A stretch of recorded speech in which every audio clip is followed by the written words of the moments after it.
একটি উঠান বৈঠকে সমন্বয়ক পরিচয় দিতে গিয়ে ছাত্র জনতার হাতে আটক হয়েছেন নিষিদ্ধ ঘোষিত সংগঠন ছাত্রলীগের এক নেতা।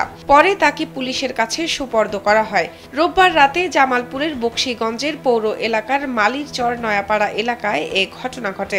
আটক মাহফুজ রহমান বকশীগঞ্জ উপজেলা ছাত্রলীগের আহ্বায়ক কমিটির সদস্য। বৈষম্য বিরোধী ছাত্র আন্দোলনের জামালপুর জেলা শাখার সদস্য পদেও জায়গা পেয়েছেন তিনি। স্থানীয়রা জানান, রোববার রাতে বকশীগঞ্জের পৌর এলাকার মালিরচর নয়াপাড়া এলাকায় একটি মাদক বিরোধী উঠান বৈঠক অনুষ্ঠিত হয়। বৈঠকে এসে মাহফুজ রহমান সমন্বয়ক পরিচয় দিয়ে কথা বলেন। পরে তাকে চিনতে পেরে বিভিন্নভাবে জিজ্ঞাসাবাদ করা হয়। এক পর্যায়ে মাহফুজ জানান তিনি ছাত্রলীগের কর্মী। স্যান্ডেলিনা সো, রূপচর্চায় আভিজাত্য। এরপর তাকে আটক করে পুলিশের কাছে সোপর্দ করা হয়। বকশীগঞ্জ থানার ভারপ্রাপ্ত কর্মকর্তা খন্দকার শাকির আহমেদ কালবেলাকে জানান, স্থানীয়দের একটি উঠান বৈঠক ছিল, সেখানে ছাত্র জনতার সঙ্গে মাহফুজও আসে। পরবর্তীতে ছাত্র জনতাই তাকে চিহ্নিত করে পুলিশের কাছে সোপর্দ করে। এই ঘটনায় প্রাথমিক তদন্তে নিষিদ্ধ ঘোষিত সংগঠন ছাত্রলীগের সঙ্গে তার সম্পৃক্ততা পাওয়া গেছে।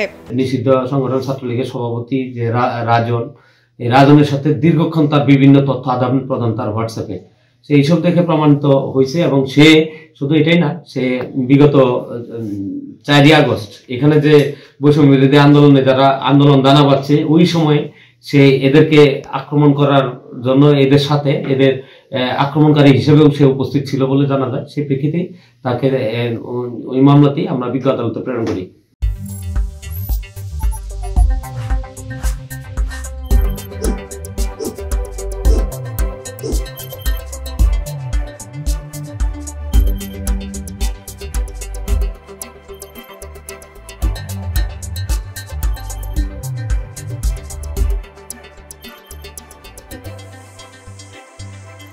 Thank you.